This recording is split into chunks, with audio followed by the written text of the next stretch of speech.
I don't wanna waste my life. I don't wanna waste my life. Sometimes when the beat hits, it's just some things there's no going back. You know what I'm saying? Yeah. I'm not the one with the issues. I hear you. Now here is your tissue. If I'm moving too fast, I might have to dismiss you. And it's really too bad, cause I really will miss you. But I'm not the one with the issues. I left them at church when I made it official. I murdered the curse with my own benediction. Left God in the dirt, call it death of the fiction. Superstition will be served in eviction. Competition will be left in a ditch. Oh my God, it's too damn hot in this kitchen. The fishes are men, I'm not sleeping with fishes. Oops, my bad, I guess I'm moving too vicious. Verses sold, I gotta put them on your wish list. Bless my soul, cause I'm dodging your little hit list. I guess you know you just lost another witness. Gotta let me go, gotta let me go, gotta let me go. Gotta let me go, gotta let me go, gotta let me go right now. Gotta let me go, gotta let me go, gotta let me go. Gotta let me go, gotta let me go, gotta let me go, I'm out of here. I can do anything, fuck your opinions and energy. I finally got the epiphany, my biggest hindrance was God can't do nothing but fail. Greater is me, I never needed your deity. All of this human capacity, when it gets rough I can pick myself up and prevail. Cause I don't need anything other than people who fuck with me. Cause business, it starts with your company. That's why your boy is obsessed with community. Cause greater is we can create opportunity. Doing what God never did, cause if God never could. But if people is all we need. Gotta let me go, gotta let me go, gotta let me go. Gotta let me go, gotta let me go, gotta let me go right now. Gotta let me go, gotta let me go, gotta let me go. Gotta let me go, gotta let me go, gotta let me go, I'm out of here. Let me go, I'm out of here. Let me go, I'm out of here. Let me go, I'm out of here.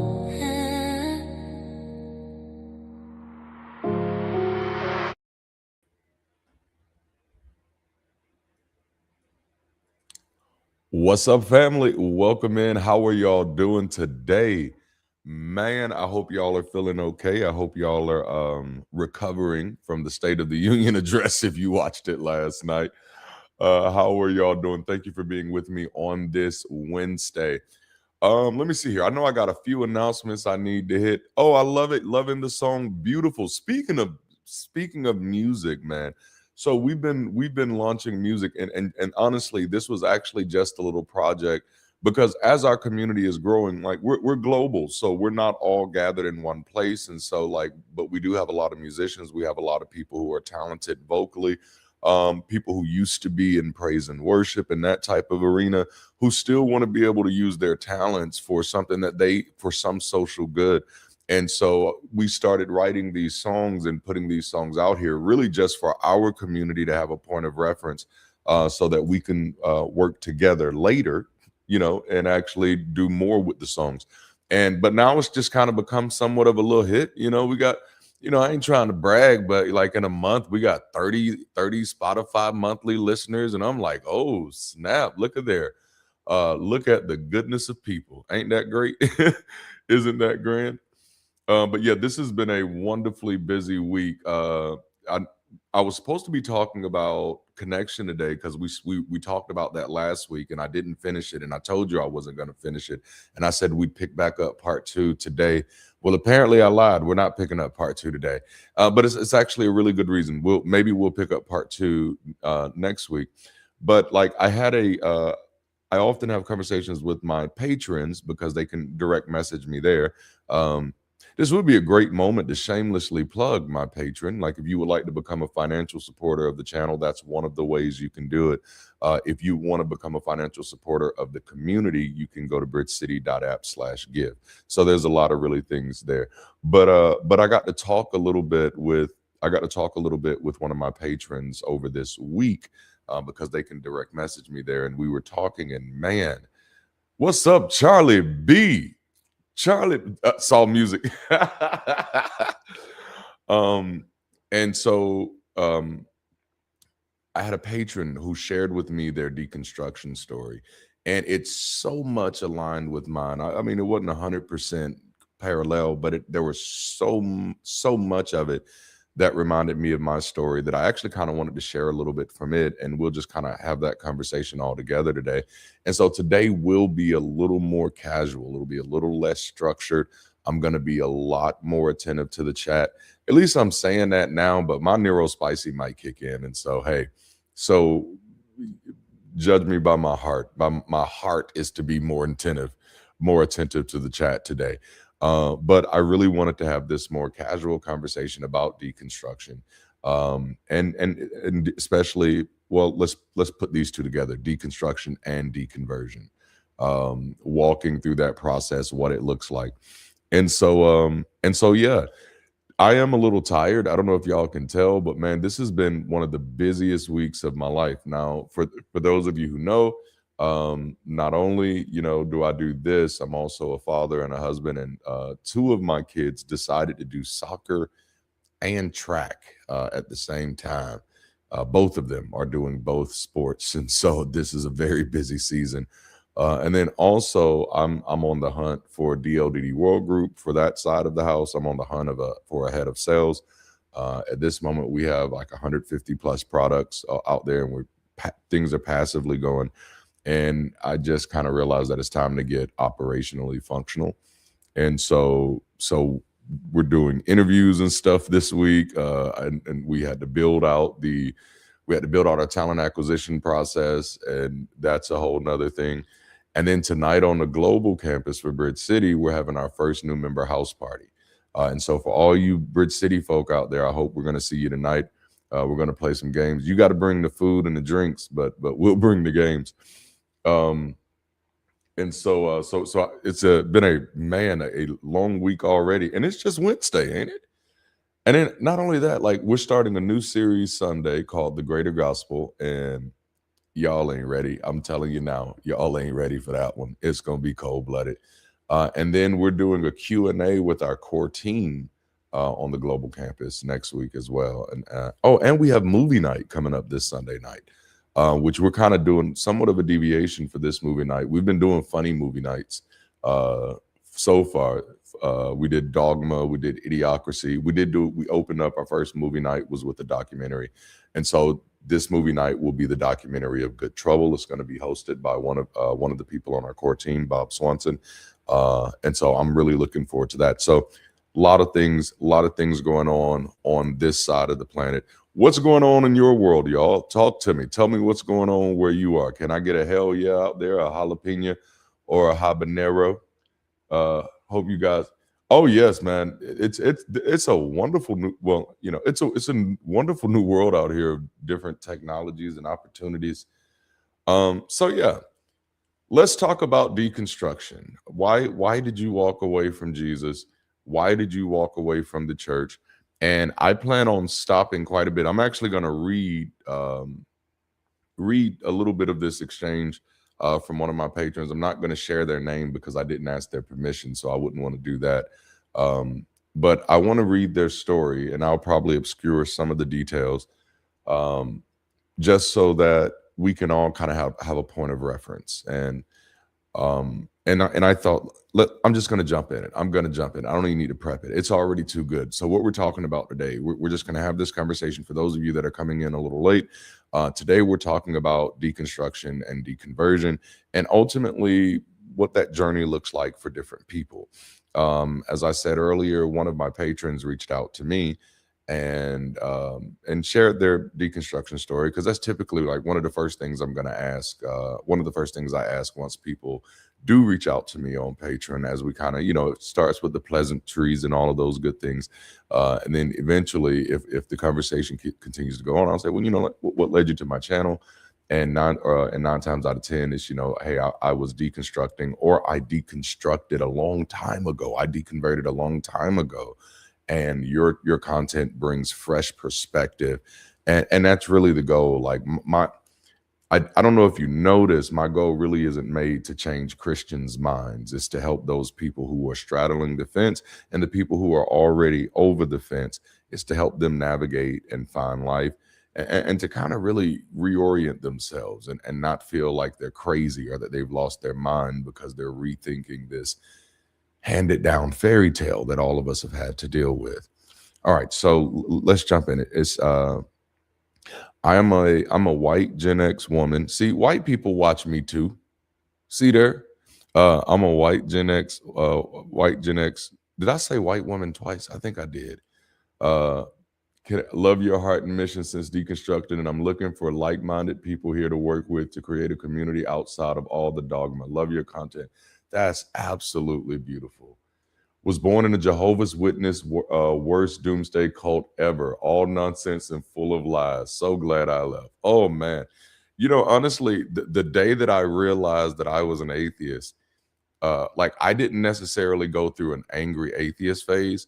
I was too busy going through an angry black person phase. That was mine. Like the being a black person took up all of my anger, So like the moment I realized I was an atheist, oh my goodness. I was or the moment I realized that I no longer believe in a God, it was like, psh, bruh, you can literally just walk away from the bullshit. You can literally no longer have to deal with it.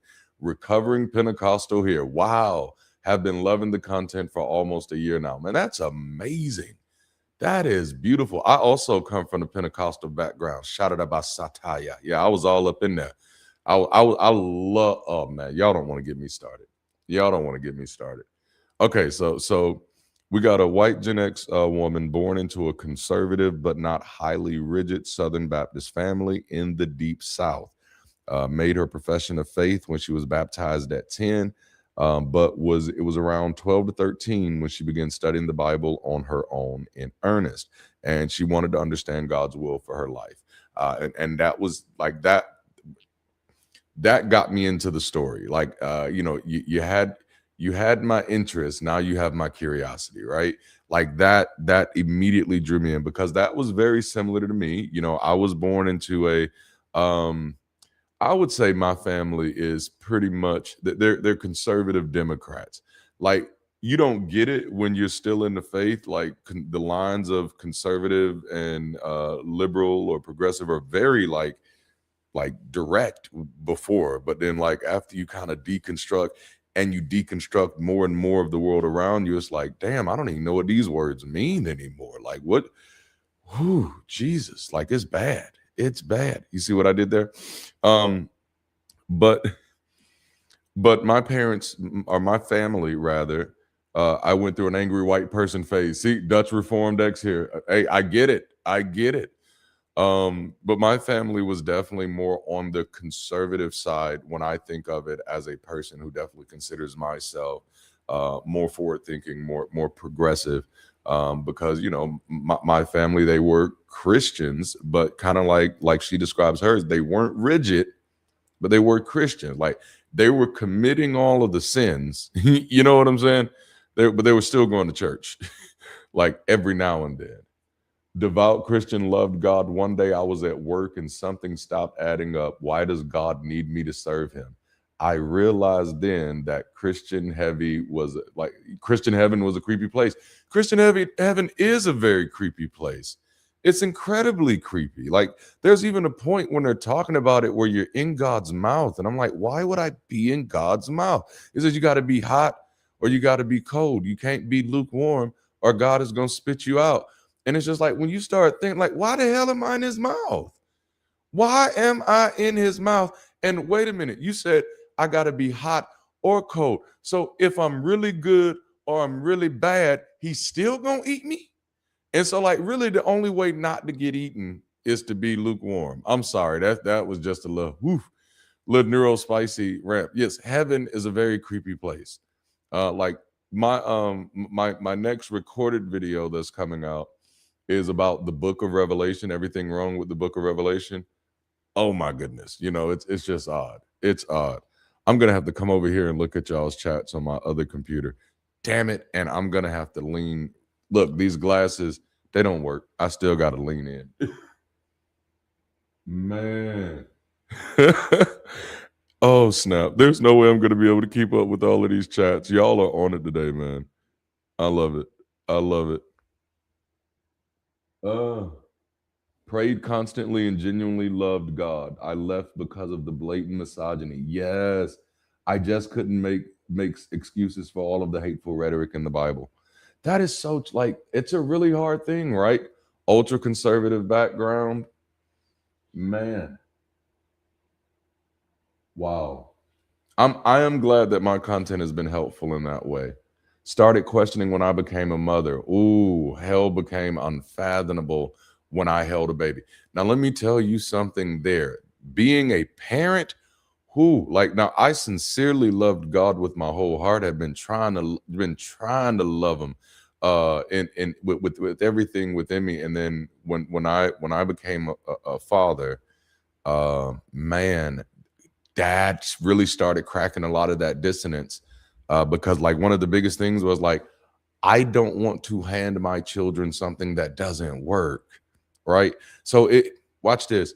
It wasn't even just that it wasn't true, because you'll see as we go through this as we go through the deconstruction story today, that like a lot of us start wrestling with the fact that it might not be true very early on.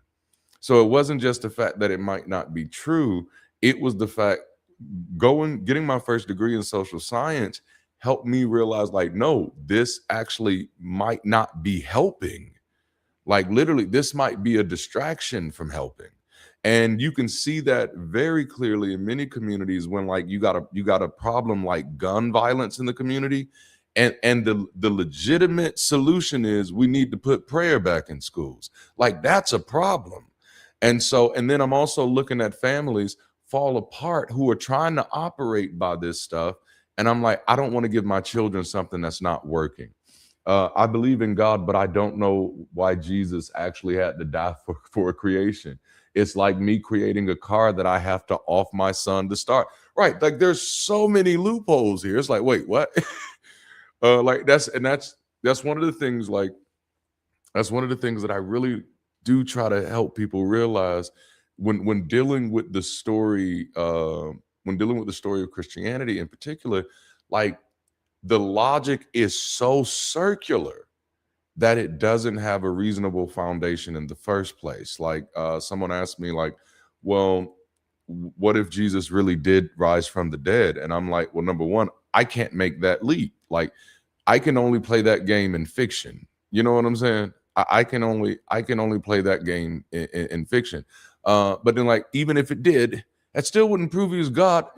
Why? Because we don't have any rules that says this is how you prove God, and resurrecting is not, one of them. So I'm like, no, I'm gonna make up a word. The circularity of this thing. Ooh, I like that. The circularity or circulosity. We're gonna play with it. But it just doesn't make sense. There was no reasonable reason to believe it in the first place. And that was one of the ways I kind of gave myself grace to step away, was just realizing like, dude, it is 100% okay to no longer live by the misunderstandings of other people. Like, no, at one point in human society, belief in explicit religions, and I'll be nice, belief in explicit religions would have been a reasonable hypothesis. At some point in human history, there would have been a time where these explicit religions could have been a reasonable hypothesis because of our vast ignorance of the world that we lived in, because we were isolated in the small tribe. So at one point, no, it was reasonable. By the time this shit starts actually coming into formation, we are long past the point of reason. Like, it's like, no, we know better, And so now it's just like giving ourselves permission. And that's what my deconstruction story was like. And I think I had the benefit of having a dysfunctional family. So because I see some of you who come from privileged families, it might be harder for you because you're like, no, it's working for everybody. No, I came from a highly dysfunctional family, and I'm like, this ain't helping none of y'all. And I've been trying it with I just thought it wasn't helping y'all because y'all wasn't doing it right. You know what I'm saying? I just thought it wasn't helping y'all because y'all was sinning and y'all backsliders and all that stuff. But I've been trying with my whole little heart, and this shit ain't helping me either. You know, like, so, oh man, I'm sorry. I'm sorry. Was a pastor and a worship leader. Man, had to dial back my morals, shut off my critical thinking. Okay, let me get over here in this chat in my other computer. I wonder, can I biggie size this? I'm going to try. Oh, I can. Bam, boy. I need this to go away, though.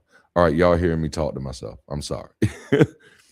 But no, it's man, it's beautiful. Hey, Levi, you need to be, and maybe it's Levere, but I'm thinking I don't know. I'm gonna call you Levi until you correct me, okay? Because I don't know any better. But dude, you need to be on the Bridge City campus. Like, come build what we're building. No, I love that. And I love this line here. To stay in it, I had to continually dial back my morals. And that's what our next Sunday session series, that's why it's called The Greater Gospel, because it's realizing that, you know what, once we leave that restrictive, coercive environment, our empathy is actually able to expand. So we can actually shift from loving my neighbor to loving everybody. We have the greater gospel. Like, man, and that's, to me, that's something, and maybe that's just because I'm a former pastor, but for me, that's something to shout about. No, I feel good now realizing that I don't have to have all of these reasons to dislike somebody before I even know them. You know, like, whoo, my goodness, that was liberating for me. I'm sorry. I hate that this chat is so hard to navigate because I want to read all of this. Man. Good morning, Brittany. I love seeing it.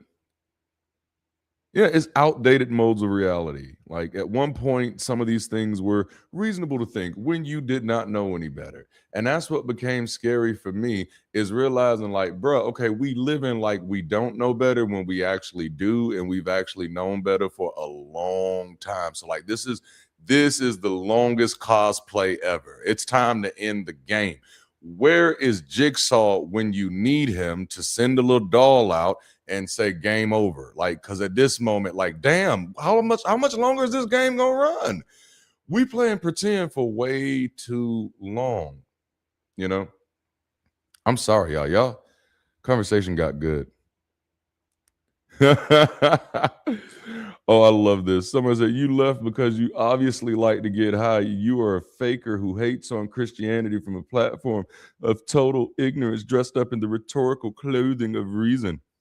I think somebody's a little butthurt. You know, that's the one thing about Christianity that most Christians don't realize, is like, it turns them into children. Right? But I mean, the whole religion infantilizes them. It is you're my little sheep. You're my little children. This is why they can't help but act like kids. They don't know any better. Like, let me tell you, like, since I'm an adult in the room, let me tell you what an adult does when they come across something on the internet that they don't like. They don't watch that shit, especially like if it's a stranger, because guess what your utility is. And this is one of the reasons I don't really play in the secular community that much either, because it's just like, oh, to me, just going back and forth with a bunch of strangers is a waste of my fucking time. That's not something that I'm really here to do. And I'm talking about like in comments and shit. And I'm like, no. Like, the likelihood that you're going to change somebody's mind as a stranger is so low. It's so low. And so it's just like, that's when I know we're not really using our, using that thinker. You believe in a God, use the brain that you believe that you believe that he gave you. Now use it.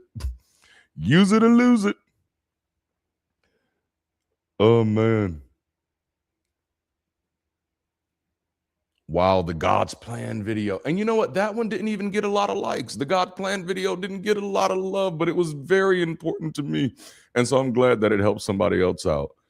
I'm glad that helped somebody else out, man. I go back and listen to the old songs I love, like "Work It Out," and she says how I'm gonna pay my rent, all my money spent. I'm like, well, do you have a budget? No, that work it out, work it out. Well, y'all don't know nothing about music. Oh snap! I believe God created our finite universe, but if God is infinite and the universe is finite, there is no way for there to be any direct interaction. It's like trying to put the ocean in a cup. Jalapeno. Yeah, that's. I did a video about that, and then at that moment, then God becomes virtually useless, and then I'm like, yeah, then that's. But I found you from your collab with Mindshift. Oh, I love Mindshift, man. Oh yeah, Mindshift is excellent. Comes in and turns on the projector. That's right. Oh man. Use the brain God gave you. But then also lean out into your understanding. That was literally the language. Where I am not going to be able to keep up with all these comments. Y'all are in here today. Y'all are in here today. I walked away from Jesus after being in a gay relationship with a church queen who thought deliverance was real.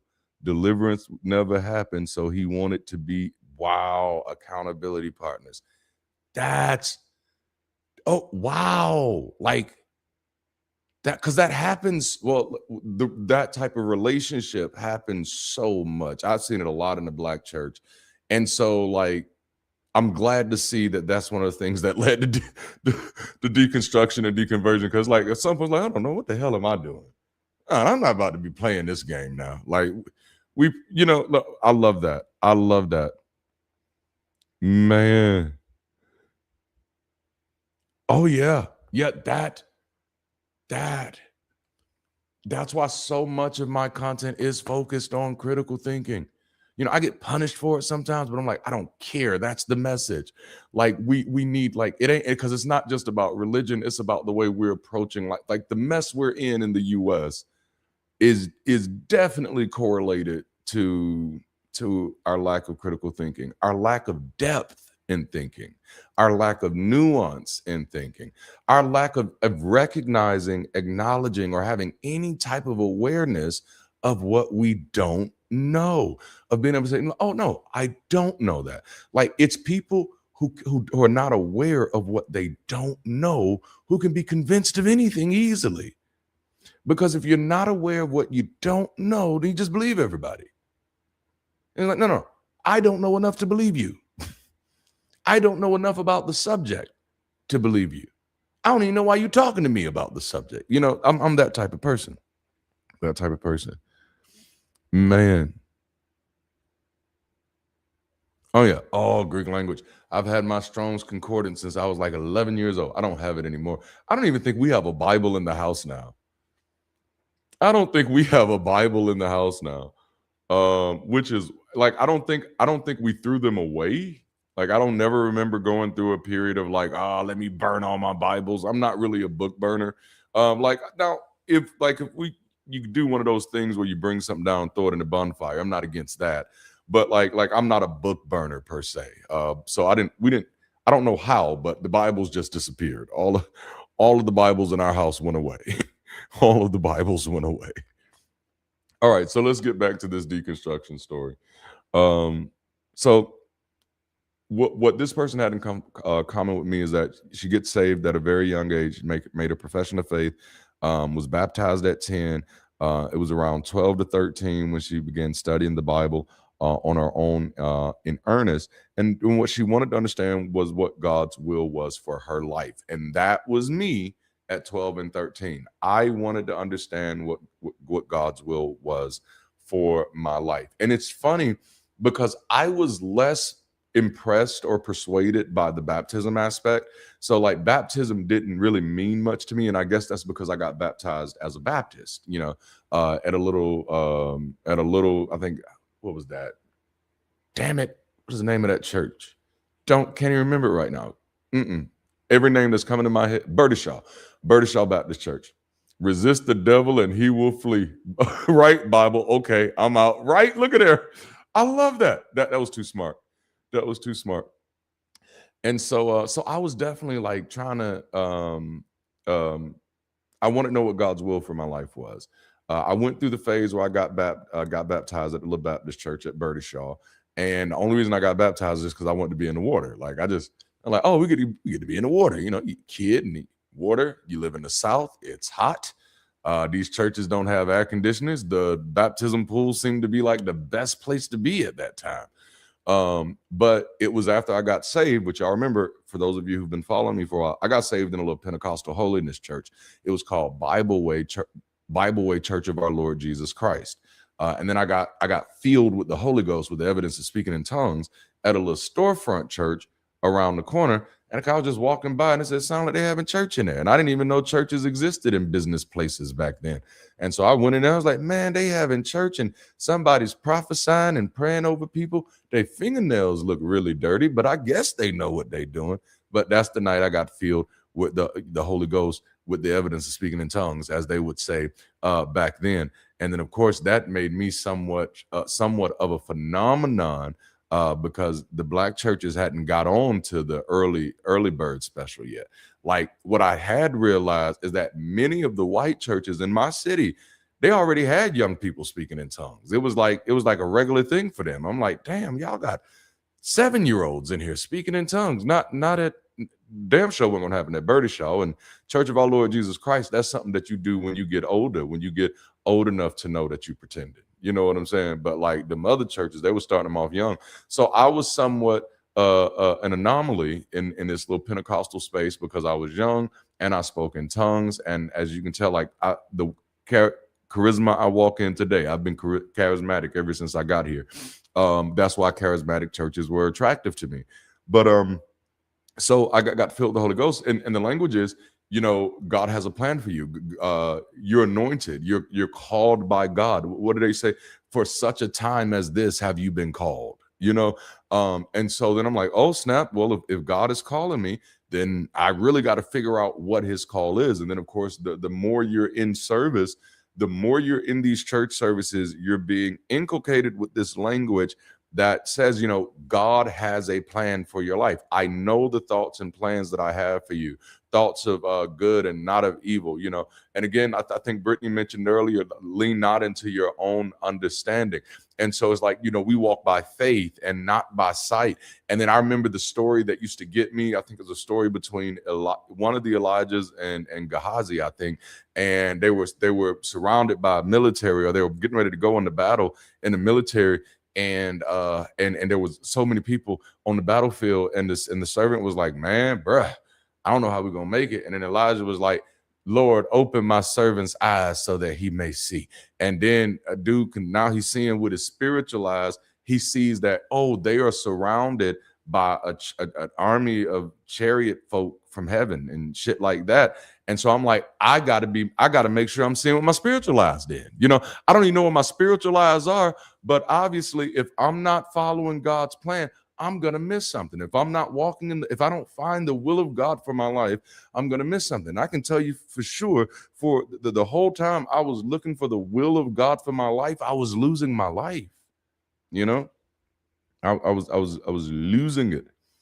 Let me see if I can jump back over here to some of these comments real quick. Can't get this thing to scroll. Yeah. If you don't remember the day you received the Holy Ghost, you didn't really have it. Like that, man, that stuff is horrible. That's right.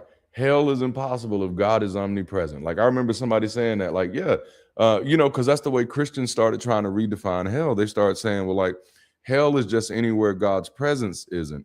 And I'm like, well, you didn't get that from the Bible, because, you know, David, and we can argue that he's not really using the word hell, but it's what Christians accept as hell. David says, if I make my bed in hell, there you are with me. And so it's like, yeah, there's a problem. But I realized Christians didn't really believe in omnipresence. At least Black Christians didn't. When I don't know if you ever seen any church fights. Maybe your churches was holy. But you grew up seeing a few church fights, and like the one line that people always say, nah, I'm gonna take you off God's property. I'm like, wait a minute. You know, nah, I ain't gonna fight over here because this is what God is. So God is not over there? Like, that's very interesting. Oh yeah. Also, when the promises of God in the Bible consistently don't pan out, you realize the stories of the Bible are not real, and therefore hell cannot be real. It's like, yeah, it's like, wait a minute, there's too much wrong here for any of this to be right. And at some point, you stop just going down the rabbit hole. You're like, no, I've seen enough. And for me, it was getting like all the way down that journey and realizing like it's not that there's so much wrong with the Bible. There was never a right reason to believe that any book could be the word of any God until you had a valid reason to believe in the God first. The God has to exist first, or at least in this case, for a narrative God. It's like it don't make sense. It doesn't. It's not, no. and it's like and I think that's a challenge for many of us because some of us want to feel like we had good reason to believe it in the first place. And it's like, no, you never had any valid reason to believe that a virgin gave birth. No one ever presented you any evidence. That's not how that happened. And that's why I spend so much time unpacking things from a social perspective, because like we can talk about the psychological harm, and we need to talk about the individual psychological harm, but we also need to understand the larger social implications, because this is what it was for me.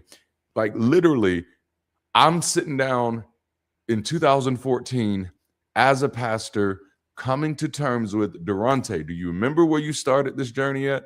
And I'm like, yes. You remember when the math wasn't mathing? And I'm like, yes. And what was your commitment? My commitment was to give it my all, to study, to keep the faith. And my understanding was that eventually one day I'm going to meet somebody who's found a way to make all of this shit make sense, that they've learned how to use they spiritualize, and they got their gift of discernment on fleek, and maybe they praying and soaking in the presence of the Lord enough to where God is finally going to come down with them and talk to somebody for the first time in history. Now, what I realized at the end of that journey is that not only did that never happen, but that quite a few, in my case, the majority. And when I say the majority, I'm only not saying 100% because I have to be responsible.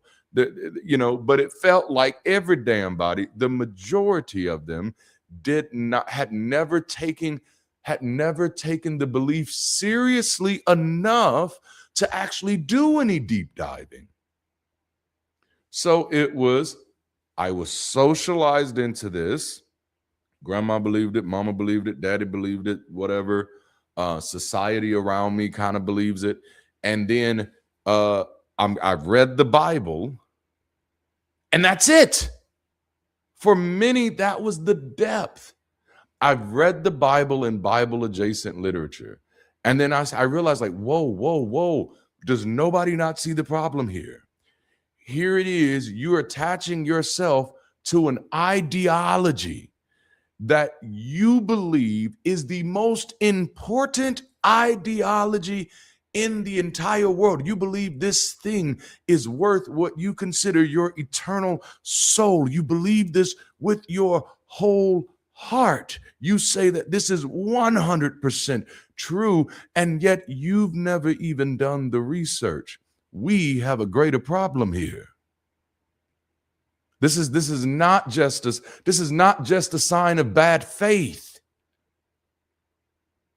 It means that the issue is bigger than we thought. The issue is not just people believe bad things, it's that people are completely disconnected from understanding.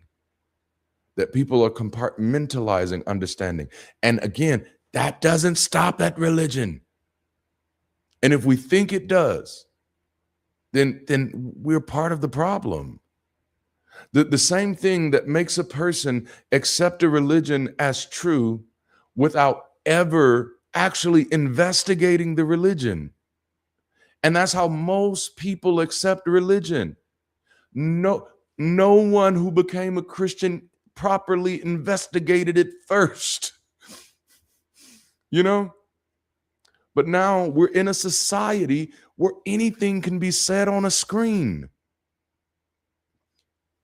where we live, where people do not know they don't know what they don't know. They don't know how to understand, because one of the biggest damages of religion in contemporary times is disconnecting people from cause and effect. So now anything that seems like it could be is. I'm sorry. Let me come back over and look at the chat with y'all. It cuts it off so fast. Man. I deconverted in 2014.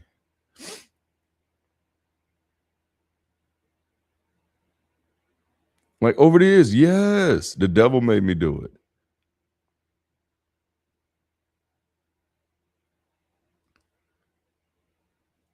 it. Oh, poor fella. You got the child in here again. But yeah, man, it's a wild world out here. It's a wild world out here. And so, like, we can use who is this? This person right here. These people don't even they don't know how to think anymore.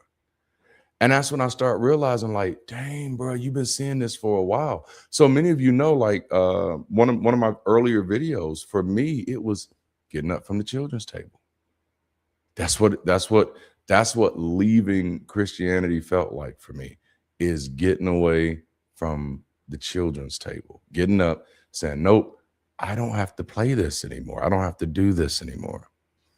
And I like that. I absolutely love it. It's freeing for me. It's liberating for me that I don't have to be where anybody else has been. All right. So back into this story. She said she wanted to understand what God's will was for her life. I was there. My confusion began immediately because this was definitely not the instruction manual for life that I'd been sold. How many other people were told that the Bible was the instruction manual for life? That this is what basic instructions before leaving Earth? Is that what it was called? Basic instructions before leaving Earth. She said, no, it didn't work out like that. She said, outside of the familiar stories or proof text verses, I couldn't make heads nor tails of it. Jesus and John didn't sound like Jesus and Mark. Paul seemed to contradict James, and so on. That was me. That was me. Like the first time I read the Bible as a child, long before getting saved, I read the Bible and I was like, oh yeah, this is mythology. This reads just like mythology, especially the Old Testament. And then like when you get saved and you're trying to take it seriously and you're like, no, these people have told me that God has instructions for my life here. And you're trying to find them instructions. It's like, bruh, like, why couldn't he just make it plain?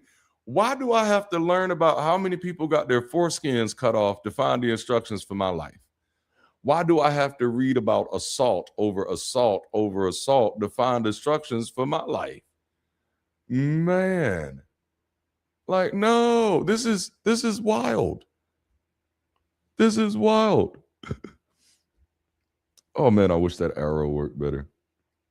Train up a child in the way that they should go. Bruh, like, been there. Yes, always felt guilty that the Bible was supposed to be my life source, yet it always felt like reading a book of physics. Like, God, like, if you're supposed to be just trying to tell me about my life, like, what am I supposed to learn about this? And this is a great point. What we ultimately end up learning is that humans are really, really bad, and God has to constantly punish us. You know? And you have to think about what that does if this becomes a part of our cognition for generations, you know, like, oh my goodness. Yeah. Like going through, like, actually maturing in my faith, if you will. And it's kind of like maturing in my delusion at the same time, because you finally get to a place, most pastors do anyway, where you realize, okay, like, no, it's a whole bunch of stories that have been mixed together, and like God's hand might have been behind it, type of thing, but it's not really what we thought. And then that's when you kind of feel like you finally matured. And he's like, but wait a minute, that's actually antithetical to the way this was presented in the first place, though. Um, no, it was rough. Like trying to walk through that and pretend like this was helping. And what ends up happening though is like you have a society that gets shaped though by that language, by that imagery, because because we were constantly baptizing ourselves in that and calling it good. We were constantly teaching ourselves to call like the worst maniacal characteristics ever good. And this is why I see why America is in the condition that it is in. Like, but I also see why humanity is in the condition that it's in. You know, this is like we have to like you want to save the world, we got to think, man. We got to think. Traumatized by being told I was worthy of hellfire for some reason. What did I do? Like this mofo changed his mind like 4 times in 2 books, and I was told he doesn't change his mind. That yes, he's the God that changes not. Within him there is no shadow of turning, and yet he keeps changing his mind like he's flipping the channel. I don't want to watch that. And he literally says it. Just recently, I have stopped believing in God. I cannot stress enough how much cognitive dissonance I have had. Dang it, I got to scroll up. Sorry. They're coming in fast. Trying to rationalize everything the church teaches or what was taught specifically. I have a Christian coworker. We get along fine, yet he has so much cognitive dissonance when it comes to faith. Yeah, it's there. Like the cognitive dissonance, y'all. It's real. I remember when I was like, and this is in my book, Black Nonbeliever Next Door. I think that might help with some of the comments. But I was sitting in Drama 101. Like it's not a heavy college course, right? Drama 101. Never forget the teacher, Dr. Bill Lipscomb, incredible guy. I think he was either from Louisiana or Mississippi. But he taught, damn, dude, get your words. He was talking to us about the concept of suspension of disbelief. And I had never heard that phrasing before. Like I'd never heard suspension of disbelief. Like it didn't even feel right. Like the words didn't feel right. Like the first time I heard the word something has to be falsifiable, I'm like, hey, you're gonna have to run that back by me because that word don't even sound right. You sure you didn't just make that up? So suspension of disbelief, it was just like, what? Suspension of disbelief? Like suspension of belief, I could understand, I can understand. That's right. No child should be told you're going to hell. That is a form of child abuse, especially if you actually believe in a place called hell. Like if you're telling a child they're going to hell and you're pushing them to believe in a literal hell, that is traumatic as hell. No pun intended. No pun intended. Whew. So I was sitting there in class and he started talking about suspension of disbelief. And I said, can you explain that a little bit more for me? And he says, yeah, it's like when you go to the movies to watch something like Superman and you allow yourself to temporarily believe that people can fly so that you can enjoy the moment. And I was like, ooh. Because as a Pentecostal who had been like formerly very radical in my Pentecostalism, I was realizing that, oh, snap, that's not only what I was doing, that's what a lot of people were doing. I'm like, damn, that's what I'm doing at church every Sunday. I'm pretending that God can actually heal, even though I know God has never healed. And that's what I knew experientially. I'm pretending that God can heal so we can enjoy the moment. Even though I know God does not speak, we're all pretending that God is speaking so we can enjoy the moment. We're all in here suspending our disbelief. I cried myself to sleep so many nights of my childhood and well into adulthood because I feared for people going there, and I feared that I might go there too. Nightmares about waking up and my parents were raptured and I was left behind. That's scary stuff. Hey, dark light, bruh. Paganism saved your life, right? Like, not like it's rough. It's rough. And so that's when I realized, like, oh yeah, no, there's a for me, giving me a language like that helps me a lot. Like, oh snap, there's there's literally a phrase that identifies precisely what I'm doing, which means this is understood. So this isn't a mystery. um Man, a prepper because of the rapture teachings. I've come across more preppers than ever before, and that's a very traumatizing way to live. Man, thank you, thank you. Yeah, the sin thing, like, man, like, can you imagine being a teenage boy, like having to cry every time you touch yourself? That's like, wow. Like, I go back and look at myself, like, bro, you were weird. You were weird. You touched yourself, and then you're going to apologize to God about it, and like crying. I'm so sorry. I won't do it again. I'm just so nasty. And it's just like, bruh, like that's what we're doing to people. This is like, and I don't know if you think about this on a larger scale, man, you easily see how we get where we are. The majority of people we're dealing with have been modeled or molded by trauma. Man, playing the music at church to heighten an emotional mindset. Yes. Walked away from Jesus because the Christians who went to the Catholic Church didn't do as Jesus instructed. They were actualizing Jesus' teaching. Jesus said to be perfect. Man, they weren't actualizing. Yeah, it's weird. It's weird. You start realizing that you become that, like, you my biggest concern, like one of my biggest concerns is that, like, if everybody crying about touching themselves, if everybody praying and fasting and trying to make themselves more spiritual, and they think that's what's going to make the world a better place, then who's actually making the world a better place? Who's actually doing the work?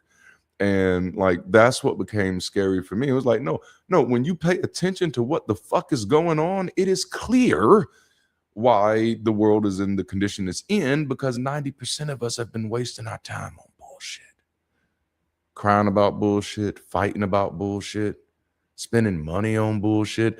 And it didn't just stop at religion. Yeah, that morning wood needs to get chopped down. Hey, lumberjack needs not feel good to you. Come on, I like that. I love that.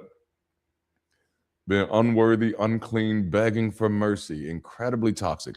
I dealt with depression like my whole life, like seriously. And then one day I realized, dude, you're singing songs like I give myself away so you can use me. You're singing songs like here I am to bow down.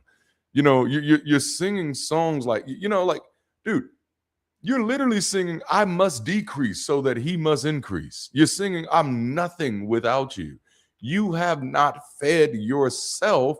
And the worst part about it, you've been giving all of that good nourishment, all of that good nutrition that you could have been giving yourself. You've been giving it to some invisible motherfucker. Like, and if the invisible person was who everybody claimed that person was, they would not need it from you. I do not need my children to tell me how great I am all day long, because I am a good father. Damn, that's good. No, when you become a good father, you start reading, hey, this motherfucker bad. He's sleeping on his job. Man. Matt can't see your comment. We can see your comments. I don't know.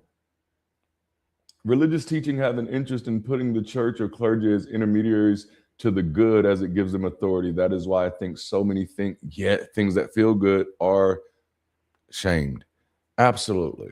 And just that issue of having intermediaries, that's probably one of the most harmful leftover fragments of religion that still even operates in society, that operates outside of religion and society, where we feel like we need someone else to interpret life for us, or we need someone else to tell us what to do. We need someone else to be right for us. Like, I speak with the confidence of knowing I could be wrong. No, yeah. Number one, because I don't believe in perfection, and so I give myself just the freedom. I'm here, and I give other people the freedom too. I don't need anybody else to be my intermediary. So when someone else is wrong, guess what? I'm like, nah, I'm not. You need to get your stuff together. That's not right. You need to say it right. No, because that literally has no utility. That's that leftover superstitious baggage. I'm sorry. Christianity at its core, it does teach self-hate. It teaches self-hate. Right. Just let people live their lives without pushing low information philosophies on them. And like that has definitely become a major concern of mine, is like how everybody is an expert on what everybody else should be doing. Well, like, when that's not what we see you putting your time in. How is all your time going into video games, but you're an expert on everything else, and because you say so, I should believe you? And that's one thing like that I refuse to do. I don't tell anybody to believe me. These are my thoughts. This is my perspectives. I'm one blind man touching the elephant, and you touching your side of the elephant. Be careful where you're putting your hands at. It's an elephant after all,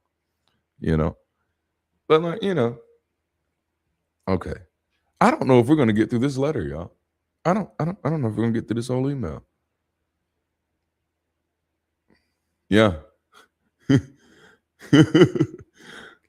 It's funny, man. The relationships that we have with religion, and especially this society. I know, like, yeah, just admit it. Just admit it. And well, that kind of became a thing for me. Like, and this is something that I noticed that people still don't really like to harp on, but I harp on it every time, every chance I get. And that's the fact that, like, when I look at this, Christianity was presented as a monotheist religion. Like, the entire time I was a Christian, I was under the impression this is monotheistic religion. And then you actually get when you actually start allowing yourself to remember what words mean, it's like, well, that's actually kind of not true, because like there are several gods, and I'm not even talking about the ones that get called false gods, but angels by definition in any context would be considered gods. You don't get to change the rules of what gods are just because it's in the book. And so it's like, no, it's like you got an infinite number of angels. You got people that got special powers. Like, yeah, you can get as many gods as you want out of Christianity. Oh, y'all are too much. Man. Yeah. It's well, like, to me, one of the most harmful things we've gotten out of religion is, like, I look around at the state of people, and I realize, like, people no longer know how to interrogate their own lives. And I was one of those people. I was for damn near 30 years of my life, I'm sitting here treating my life. I'm treating the condition of my life like a mystery. For 30 fucking years, I'm treating my life like a mystery. Like, I don't know what's going on. Man, maybe it's the devil doing this. Maybe it's God doing this. Maybe someone's praying something against me over there. That might be some spiritual warfare. And it's like, no, dude, you broke in a capitalist system. It's not spiritual warfare. It's math. And apparently you've been really bad at it, because I wasn't even allowing myself to treat the world like I was really seeing it, because I was too busy trying to live in it as the way the Bible told me, or not even just the Bible, but the way the church culture that I was a part of was telling me to engage the world. And half of the time, many a time, the people were just flat out lying.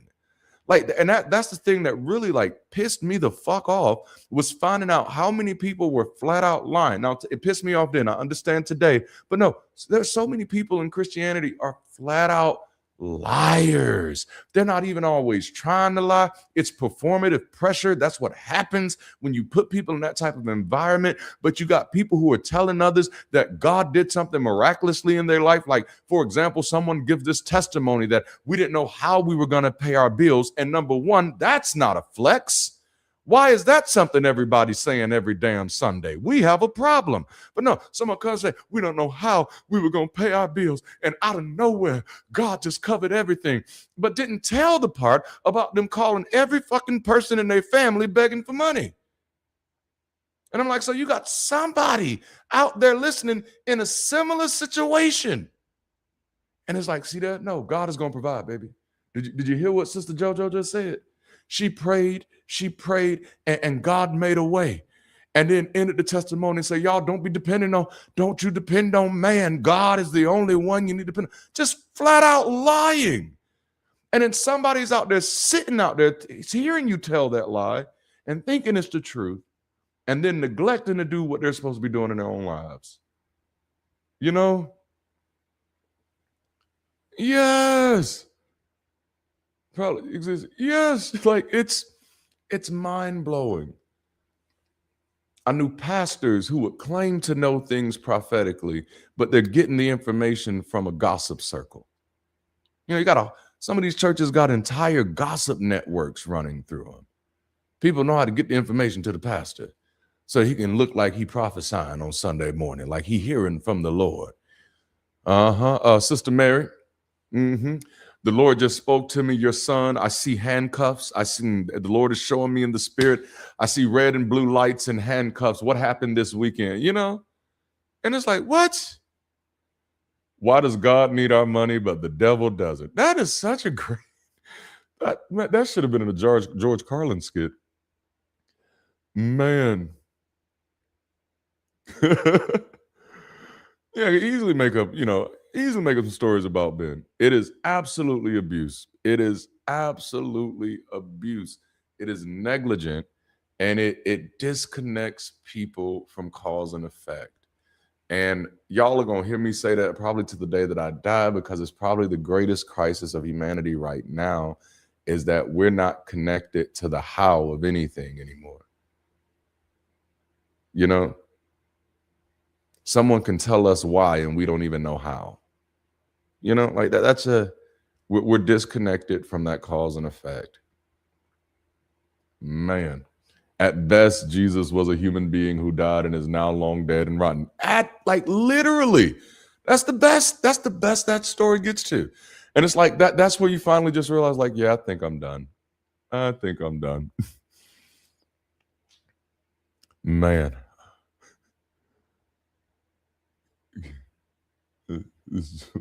Why is there proper right? Yeah. Well, like one of the most one of the things that was incredibly disappointing for me, because that was a question I had, like, wait, now, how does so much misinformation about Jesus persist? And just kind of going back to what I mentioned earlier about the preachers not investigating and not actually interrogating their faith. It's not just them being lazy. Yes, that's lazy, but it's because society is lazy, you know. But they're taking society's word that this is already true. They're using the mental shortcut that so many people accept it, so it must be true. Therefore, I don't really need to interrogate it. And that's why I say, like, no, I'm not gonna give myself permission to know something that I don't know. Everybody else can know it. I don't know it yet, you know. But so they're not interrogating it, and so they're doing that because they live in a society that says, hey, it's already true. You don't have to verify it. And so you're now borrowing certainty from majority. You're borrowing certainty from popularity. It's popular, so it must be true. Well, like, here's the scary part. Like, even when academics are talking about, or at least for the up into the last 50 to maybe 75 years, even when academics have talked about Christian religion, Christianity in particular, they have just taken the word of the church. So a lot of stuff that was even considered to be true history up until 75 years ago for the first time, because people are actually saying, like, maybe these people are not very trustworthy historians. People are actually going to verify. It's like, wait a minute, there are quite a few of these people that may not have actually existed at all. How did we get this far without knowing that? Well, remember, there was this period called the Dark Ages, and after that, the church is the one that came out victorious, and they got to control how the story was told. Okay, man. Oh, I love that. I love that. Yeah, I don't interact with the comments a lot because it's a lot to keep up with, and I cannot see them all, and I am visually impaired, and I don't want to be doing this the whole time, because then you can see I didn't shave as good as I probably should have. All right, let's jump back into this story for a little bit. That's right. For centuries, people had to be a Christian on a pain of death, so people were Christian. Like, that's not a point in its favor. It's quite the opposite. It is quite the opposite. All right. So she says she was under immense pressure to be a high achiever. Combine that with a sensitive conscience and calls for youth to be sold out for Jesus. I seem to be constantly coming up short. I assumed the problem was me and not the text and not the belief itself. My spiritual framework. And thank you. That's the hard part right there. Like, let me read it again. She said, I assumed the problem was me and not the text and not the belief itself. And like, because you're already told that the belief is true. You're already told that the belief is perfect. And you're told that anybody who doesn't believe it is at risk of hellfire. Now, if that's not golden handcuffs, I don't know what are. You know, like, hell, they ain't even golden. Those are rusty ass handcuffs. Let's put it that way. Those are rusty ass handcuffs. You got these handcuffs on now that says, if the Bible doesn't work, I'm the problem because the Bible is perfect. If the belief system seems immoral, I'm the problem because the belief is perfect. Like, and again, do you see how that disconnects you from cause and effect there? Like, it completely underwrites how we approach why things and how things happen in our lives. You know? So I'm not getting it, not because it doesn't make sense. I'm not getting it because something in me is keeping me from understanding it. And maybe it's my sin. Maybe it's that I secretly touch myself sometimes. Maybe it's that I cussed at somebody. You know, maybe it's that I had a bad thought. You know, maybe it's because when I left the bank, I accidentally took the pen. Or maybe it's because I purposefully took the pen. You come up with all of these things, and the harsh reality, at least the way I dealt with myself, is none of that shit has anything to do with anything. And that's what Christianity does to your mind. It gets you focused on stuff that has nothing to do with your actual life, so you're not even paying attention to things that are important. I found the strength to walk away after watching your videos about the lies the church told you. Wow. All my life I've been deathly afraid of hell. I feel free from that thought now. That is beautiful. That is beautiful, y'all. You see here, listen, I was going to say we're setting the captives free. That's a quote. You Pentecostals, you should know that one. Set the captives free. But people are freeing themselves. And to me, that's the way forward. I don't get to take ownership for that. I don't get to take credit for it. Anybody's story can be just as powerful as mine. It's just that somebody has to be, more of us have to be doing it. And there's already a lot of us doing it, and we can have some more. So I love that. That's beautiful to me that someone watched a video and was like, yep, I think I'm ready to walk away. We're still in Black History Month, ain't we? Yeah. So I'll say this. Black History Month moment. Y'all know I was a former Black nationalist. That was my that was my approach to the world. And one of the things that okay, I'm gonna leave it alone. I'm gonna leave it alone. And I'm gonna leave it alone because I literally forgot it. I was going somewhere with that. Was it about hell?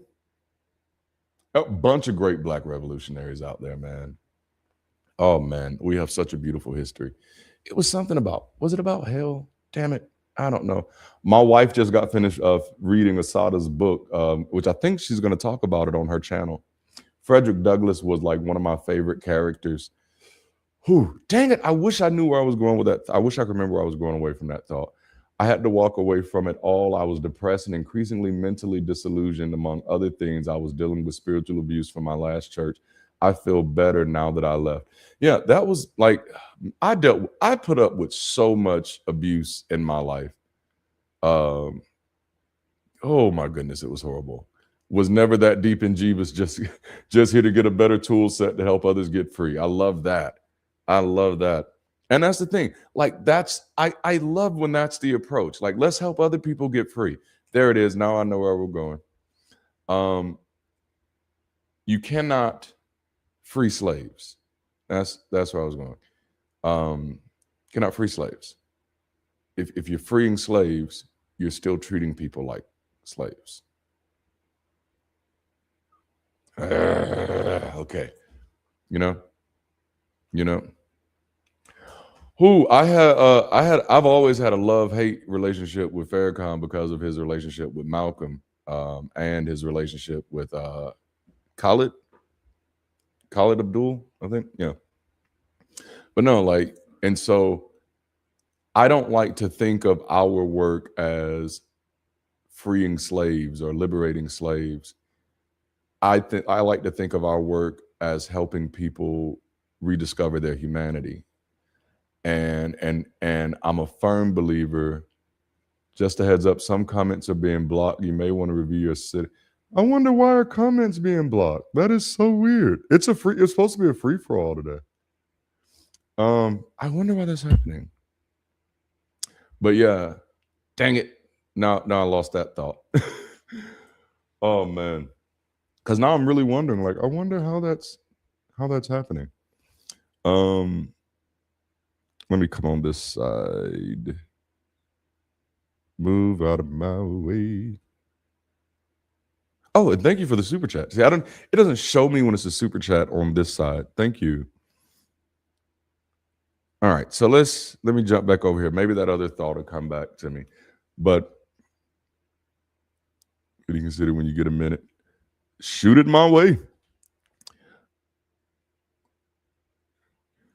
And it just, yeah. I love it. Okay. Oh, hold on. I got to read that. Scientifically, religion is the interference of the dead into the lives of the living. Everyone in that book is dead. I like that. I think I like that. It is. And people are still trapped there. And I'm like, man, why are we doing this? Why do we think they do better? Why do we think they do better? You know? Okay, so said her first spiritual train wreck came in high school when she ran across the verses in Hebrews about those who go on sinning, and it freaked her out pretty bad. After hearing a preacher ask from the pulpit if Jesus had really changed their life, she had to answer no. At 17, she was still basically the same person she had always been. And if that doesn't feel like a mind fuck, I don't know what does. Like, because everyone else, like, the only way you can give the right answer is to pretend. The only way you can give the right answer is to pretend. Like, so has Jesus saved your life? Or has Jesus actually changed your life? Well, considering this motherfucker doesn't exist presently at all, the answer is going to be no. The answer is going to be no. But if I say no, then I'm the bad person. And so many people say, yes, he's changed my life. And then they kind of self-narrate to find a way that he said, well, he woke me up this morning, didn't he? You know, started me on my way, clothed me in my right mind. And then you start giving him credit for things that people did. You know, he gave me that job. Did he? You know, he made sure my rent was paid. Are you sure that wasn't you? Are your family members? You know, it gets there. But when you're actually trying to do it right, it can make you a target. And in this case, and keep you in this cycle of having to come back over and over again, which of course makes the church looks good, right? The church looks good when people are coming to the altar. If nobody's coming to the altar, the church looks ineffective. You know, the power was in me. I had the power. I love that. Oh man. Now that I'm free of the cult of Christianity is still challenging because my large family and most of the people I know are still trapped in it. Yes. And that's the reality. That many of us, now again, this is why we do the work we do at Bridge City, because we're trying to create spaces that makes this easier. Because that's what we're gonna need. We're gonna need because a lot, in order for more people to wake up, it has to be easier for them to do so. You know, they're not. Most of them are not going to wake up across across a defense line. Most of them are not going to wake up because we're yelling at them and calling them stupid. You know, they say it every time. You know, God gave him the job, and then as soon as well, he got something better for me. Well, if he had something better for you, why didn't he just give you better the first time? You know, this is like it's constant. It's constant having to keep yourself locked into something that isn't really helping. And so like even when you're honest and like she was, no, he hadn't changed my life from 12 to 13 to 17. I'm still basically the same person. He's not done anything, but just like she said earlier, instead of realizing like, hey, there might be something wrong with this system, she says, you know what? It must be me. It was doing research on the Christian religion and realizing Christianity's role in the transatlantic slave trade. Yes. Yes. Reading a lot of those papal bulls, man. Boy, that did not make me like Christians. And I was not a fan of white people for a minute. Like, oh, whoosh. Y'all should be glad I'm a humanist, man. Like, oh my goodness.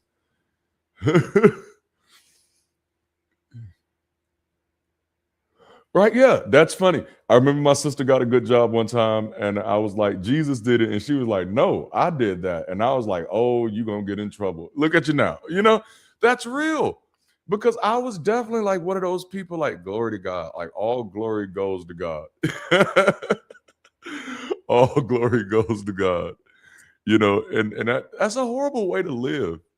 You know, like I remember breaking down one time, and this was close to my deconstruction or close to my deconversion because it was in 2014. And I'm like, bro, what, like, why are you always like, why do you feel like you can't make it through anything? And I'm like, because you don't actually give yourself credit for making it through anything. Everything you've ever made it through, you tell your story as if you're just some victim laying down in the road and God is dragging you through it all. Instead of being honest with yourself that like, no, I had to navigate that. Even though I navigated it poorly because I was delulu, but it was me during the navigation. And as soon as I give myself credit for that and realize that damn, I was navigating it poorly because I was delulu, life got real better, you know? Because, yes. Oh, that's beautiful. That is beautiful. And so she goes back down to the altar because she says, no, my life hasn't been changed by Jesus. And so maybe I'm not doing it right. And that becomes almost everybody's relationship with religion, with Christianity, who are trying to live by it. It's like maybe I ain't doing it right because it ain't working.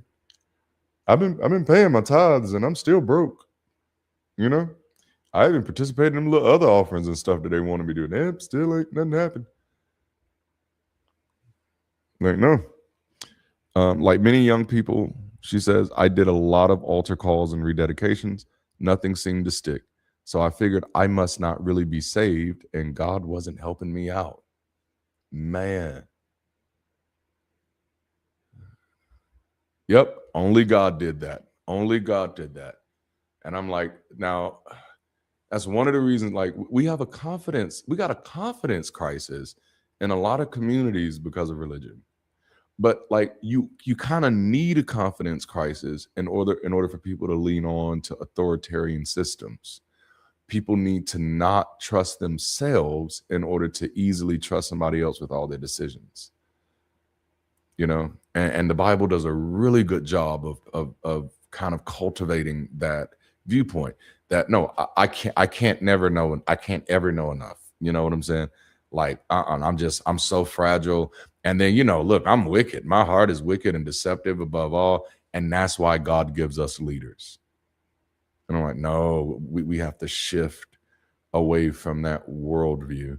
But in order to get there, we got to give people the credit for what people did. People need their credit back.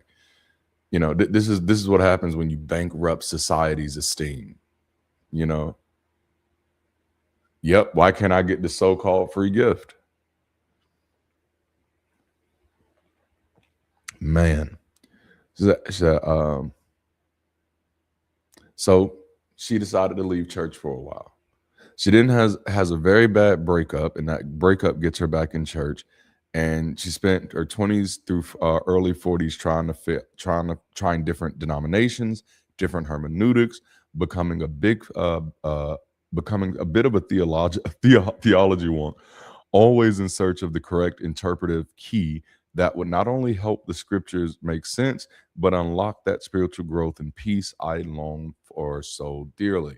And that goes back to the instruction manual thing, because now you're literally feeling like if my life is not working right, it's something in this book that I'm not understanding, and my life is never going to work right until I understand this book. And so I got to give this book another try. I got to maybe the first time I tried it, I didn't I just really didn't understand it. Hui, like this is draining. Like that's, damn it. And so, because ultimately, and this is probably a really good point, ultimately what people are looking for from their relationship with religion is something that works. So that's why I think one of the quickest ways to help people get out of religion is just to remind them that it doesn't work. And it's not just reminding them that it doesn't work. What do we have to do? We got to help them find what does work. But we can only do that in good faith if we're actually looking for what does work for our own lives. Because that's what they're looking for. When people go to the Bible, just like she's kind of sharing here, when they go back to the Bible, when people leave church and they come back, they're looking for peace. When they come back, they're looking for some way to understand the world that they live in. Because they were, thank you about affirmation song, because they were sold this idea that all of your answers are tied up in this one book, and you're never going to have that peace until you figure it out, until you figure the book out, until you solve the mystery of God. That's forever layaway. Your peace is on layaway forever at that moment. She says, at the same time, I was fearful of stumbling upon some obscure verse or a bit of theology that would undo everything, and threaten my sense of assurance, which was very scarce on the ground. I wrestled with that for probably about 10 years. The more I began to deeper dive into theology, the more I began to deeper dive into the church fathers and the early histories, because I'm looking at this stuff now like, wait a minute. I'm reading things. By this time, I'm reading things with a critical mind, and I'm trying to put roadblocks on my mind to keep myself from going too far. So I remember reading some things about, it might have been Eusebius at one point. And I got kind of like on this rabbit trail of like, well, how do I actually know he existed? Type of thing. And I did not like where that led, and I stopped.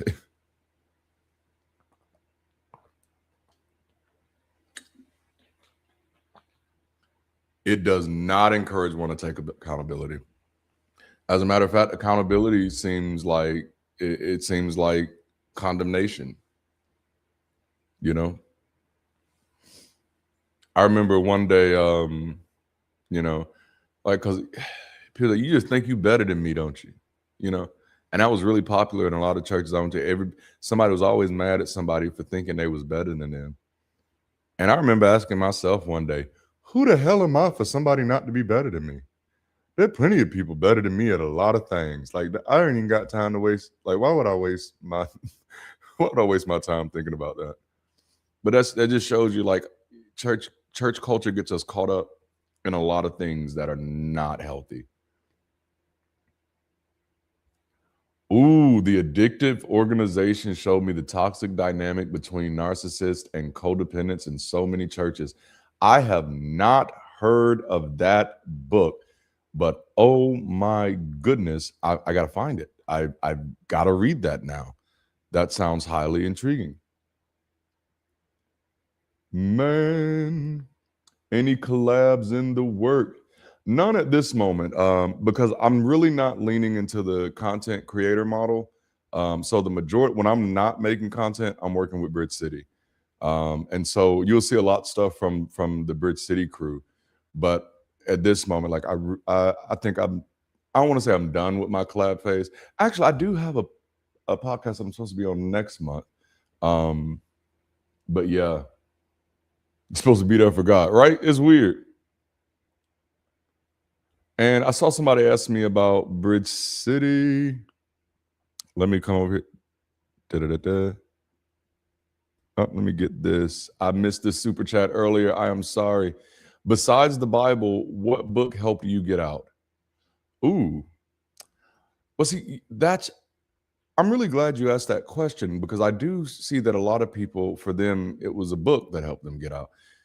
It wasn't for me. It was 2 decades of ministry. So when people ask me, like, hey, why are you an atheist? It's just because, oh, I got a good memory. I got a good, right now I do anyway. I had a good memory. And so it was more so giving myself permission to just be honest about what God hadn't done, you know. Have y'all watched Westworld? I love the Westworld remake that they did on HBO, and I don't remember if it was the end of season 1 or the end of season 2, where they started talking about. I cannot remember the person's name who initially platformed the idea, but it was an idea about the bicameral mind. Now, I do think much of the bicameral mind may have been defunct, but I love the way they used it in the story to describe the robots kind of come into consciousness. And it's Dolores, and she's sitting there at this point, and she's hearing the voice of her creator, and she's hearing her voice at the same time, and she's kind of walking through the story, and then she begins to realize, she comes to this realization that, oh, it was my voice the whole time. There was never a creator's voice there. That was always me. And in her case, it was really true, because she did create herself, type of thing. It's very weird. But that was my relationship with deconversion, is that coming to the realization that, like, yeah, there really wasn't a God there the whole time. It was that's the end of season 2. Thank you. It was me. It was me the whole time. It was when I thought the voice of God was speaking to me, it was my voice. When I thought, the devil was getting in me, that was just me.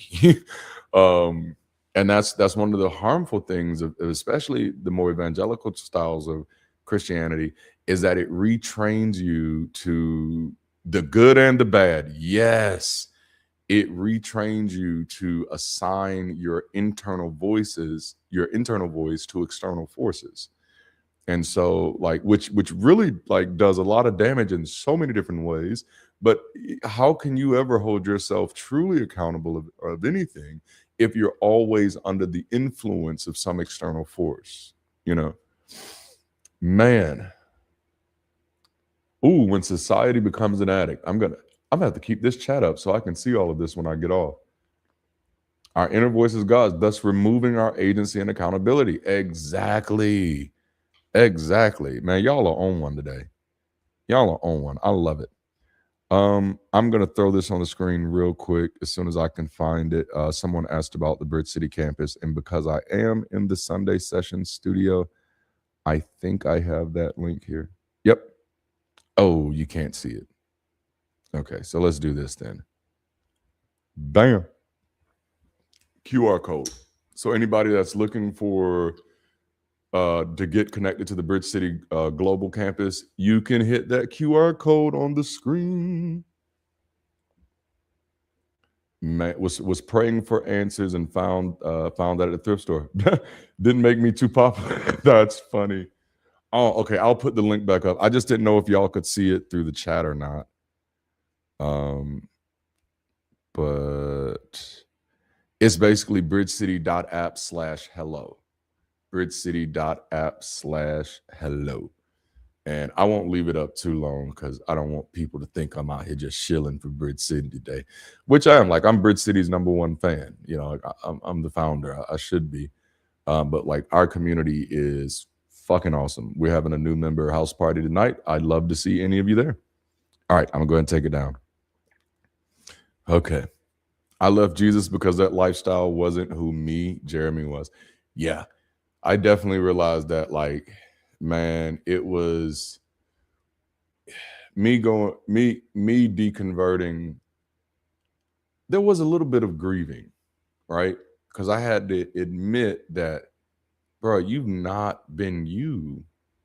And you've been trying your best to be somebody else based on bullshit. And that's a lot to be putting yourself through based on bullshit. And so, like, I had to spend some time, like, really getting to know myself. Like, and I think I've shared this story so many times. Like, I realized, like, I don't care about most of the stuff that my particular church culture wants me to care about. I don't care about who's sleeping with who. Like, I really don't. I don't. Like, and I guess maybe you can thank Christianity for that a little bit, but it was just like, it just feels like gossip to me. And I started wondering, like, why is God such a gossip? Because, like, in the cultural context I come from, God is always telling other people business to other people. And I'm like, why would God just be telling other people business if you can just talk to the person? God is such a gossip and a voyeur. Why is he watching everybody have sex? So it's like, God is weird, you know? Man, I left God alone. Are you committed to goodness? If you don't stick to Jesus' scripture, what or do you what or who or what do you reflect on to maintain your essential goodness? For me, goodness was fundamentally redefined for me. And I think I wrote about this in my first book, Insignificant. When I was watching my two sons interact one time, they're about 4 years apart. And so my oldest son was maybe 7 around this time. And they were in the back seat. We were on the way to church. And I threw my brush, because I used to have hair, y'all. So I threw my brush in the back of the car. And I said, hey, brush your hair, then brush your brother's hair. And it was one of, like, the little hard brushes. So he brushes his hair. And then I'm watching through the rearview mirror. And I'm noticing that when he's brushing his brother's hair, he's like being like real soft. And I'm like, bruh, you're not brushing his hair. And what kind of that there was a moment where that kind of clicked for me. He was trying to protect his brother from harm. What he was doing was thinking, like, yeah, this is the hard brush. And I know normally it hurts to get your hair brushed like this. And so I'm going to take the easy way. This easier way. So it's not like he's not trying to avoid brushing his brother's hair. He's trying to avoid hurting his brother. And so I know I took the long way around there, but for me, goodness comes from paying attention to how our interactions with others impacts them and impacts ourselves. So goodness stopped being a mystery to me. I actually for a while, stop using the word good altogether for a minute and shifted to using the word beneficial, because I realized like I had been making good decisions for like my whole life that had really bad outcomes, especially for me. But it's just kind of like, and that's why I love the question. It's because we've made goodness something mysterious. We've made goodness and morality, um, and just kindness just something mysterious. And that's what I mean when I said earlier that we've been disconnected from cause and effect. Uh, Goodness is as much as a social construct as any other social construct. It is the result of our interactions and how they impact our psychology in the world, and even our sociology in the world. And so it is, it's the altruism, and so it's the same way children can recognize goodness at even a very young age. Like you can have a child that's naturally, or you kind of think is naturally a brat, and then they go yank something for somebody else, and and you're like, yeah. But then after a while, if they look around, and I've seen this, they look around and they see the other child like really hurt about it in a way that they've been hurt, and it kind of, oh dang, I didn't want that to happen. I just wanted the toy. I didn't know me getting the toy would lead to you somehow. I didn't know you have feelings the same way that I have feelings, type of thing. But like, no, that's how we. And I guess for me, the proof of that is like, if there is no God, then there's no other way that we got goodness, But and it's not something that's, to me, it's just no longer mysterious. We see it among humans. We see it among other species. We see it among animals. Like, I think religion has just overcomplicated something that's just really not that complicated. You pay it, decrease harm, increase well-being. I think if we have people looking for a guru to tell them how to be good, that is the greatest prevention to goodness. Is like, if you cannot tell that when you're doing something it harms someone else, there's a label for that. You know what I'm saying? And so like, I think that's what we have, because religion definitely could religion could make you feel like you were doing good even while you were visibly doing harm. And that's scary. But that's the result of separating people from cause and effect. I've seen people, especially in prayer meetings, be physically like damn near assaulting people. And they know that, no, what I'm doing is wrong. But because I sought an intermediary for goodness, I can now be convinced that I don't have to pay attention to the cause and effect of my interactions with others. But if I'm paying attention to my cause and effect, the cause and effect of my interactions with others, and it ain't even just got to be about that I care about them, fuck them, it ain't even got to be that I care about them. It's I care about my ability to safely exist in this world. So even if my approach is completely selfish, I can still I can still interact with goodness by seeking what is best for me. And it's not going to be best for me to be out here treating everybody like bullshit. Somebody going to punch me in my face, and I like my face. I really do. Love Jesus or burn in hell forever. If I said that, you look at me as crazy. Yep. And this is one of the reasons why I do encourage people to like kind of stay away from like online like rage bait, because we'll forget that goodness is actually easier than we think. It's hard online because you're not treating each other like humans online. You're treating each other like commodities online. You're treating each other like bots that need to be defeated. But when you start back having conversations in person with people that you actually know, you begin to remember what goodness feels like. Jalapeno. All right, we're almost through this letter. I cannot believe it's taken us this long to get through this letter, but I did say I wanted today to be more casual, and I wanted to spend some more time on the chat today, and I appreciate your engagement in the chat. Let me make sure I haven't missed anything. because I got to go back and forth between these screens. But okay, so she then says the breakdown came when she was 41, just 4 years into her marriage. She'd married somebody with counsel that they were free to marry, even though the husband had been married before and was divorced from his first wife. But the correctness of my decision haunted me because I knew that Christians had a lot of different opinions about divorce and remarriage. Like, yes, it's very aggravating how many opinions they got about divorce and remarriage, about that they get these opinions from a book that does not have one healthy marriage in it. It's amazing to me. Dang, that's there's no mod in here today, so I don't know what's going on there. But that's Matt, maybe are you using the phone? Because I know someone else said they were having that theirs were getting deleted on the phone. I don't know what's up with that. Dang it. Whatever the hell you want to project it. I love that, man. So yeah, there's not one marriage in the Bible that I'd want. You know, not one. I don't want one, not one marriage in the Bible that I would emulate. It's amazing to me how people can act. It's amazing to me how many people go to these conferences about biblical marriages. And I'm like, why would you want a biblical marriage? Which one do you want? Do you want to be the 12-year-olds that gets pregnant mysteriously?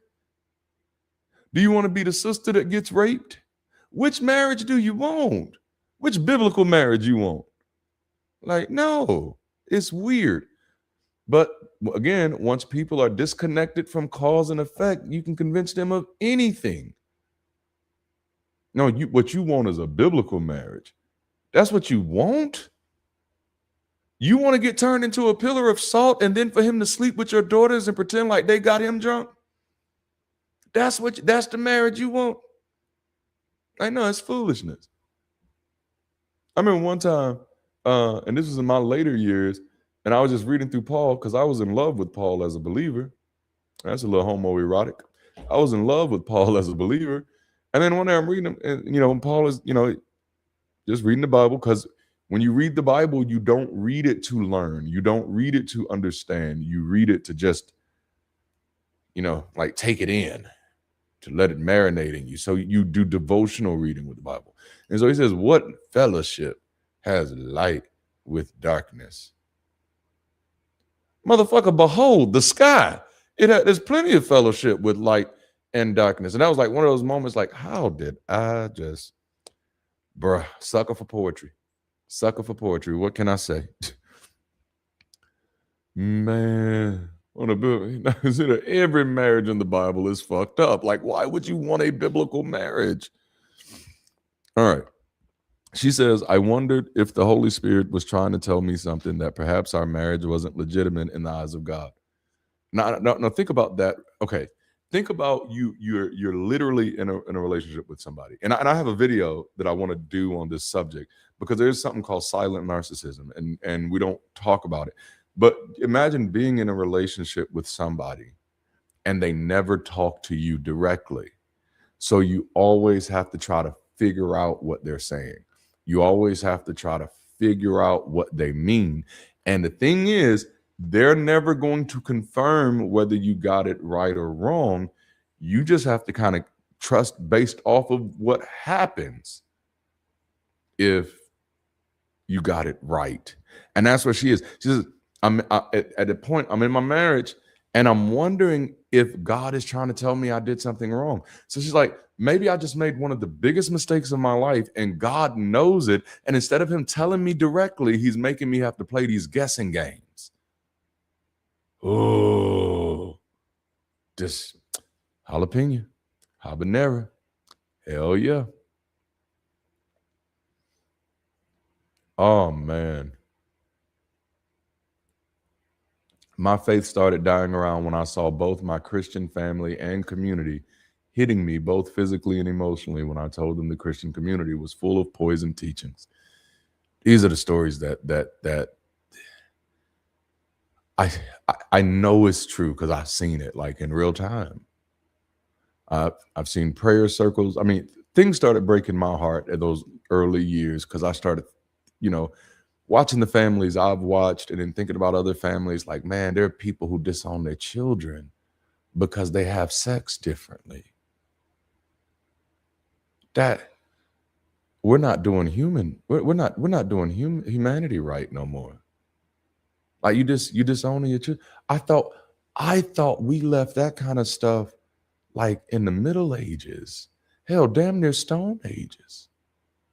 But they're like, no, Darante, right here in your community. Absolutely. Oh man.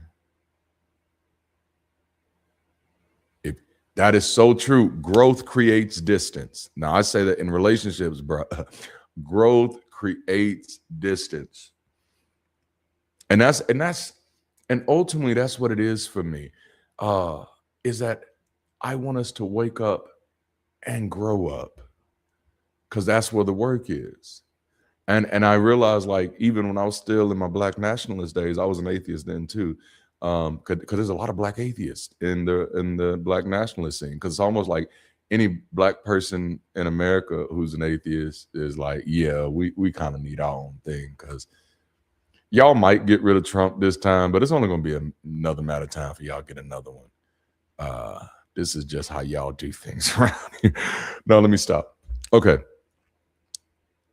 But yeah, that growth definitely creates difference. They don't want you talking about Paul. What is going on with YouTube? I would tell YouTube if they don't get their act together, I'm gonna stop. But that wouldn't help me. I do want to figure out what's going on though. Jalapeno. Paul lies so much. Yes. Like, bro, that's not what God said. You just made that up. And I think that was another moment for me, is realizing, like, especially the way we practice Christianity in America, like, there is no difference between God and Paul. There's no difference between God and Peter.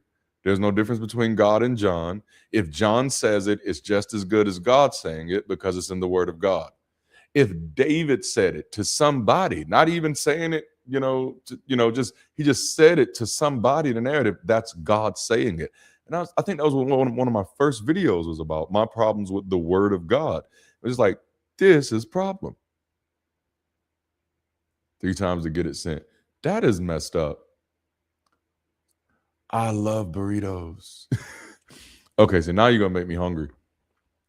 Okay, so she's wondering if the Holy Spirit is trying to tell her something, that maybe her marriage isn't legitimate in the eyes of God. She went on a fanatic research binge, probably could have taught a 100 level course on everything she learned, which was that whether their marriage was legitimate or not depended entirely on who you asked. Yep. The scriptures simply were not clear, even for something as important as this. And that is something that, like, that's something I wrestled with the entire time I was a believer, is that it's not clear. And I think that's one of the things that made me an effective communicator, because look at the bullshit that I'm working with, But it also, I navigated church quite quickly. I navigated the church world and kind of rose in it very quickly. But a part of that was because I was moving on from stuff as soon as I realized that, like, oh, these people don't know what the fuck they're talking about. And that was very, very so much my approach. And so by the time I was coming out on the other side, like people say, when did your deconstruction begin? Day damn one. Like the first, the day I got saved, there was somebody who had got saved too, and there was someone who had fell out under the Holy Spirit, and they laying on the floor and they looking around to see if it's their time to get up. And I'm like, oh, I thought this was like God doing it. But the problem was, because I've already bought into the God delusion, for lack of better words, because it's already kind of fully bought in, then that's just them. It's not something wrong with God. It's something wrong with these people, But no, oof.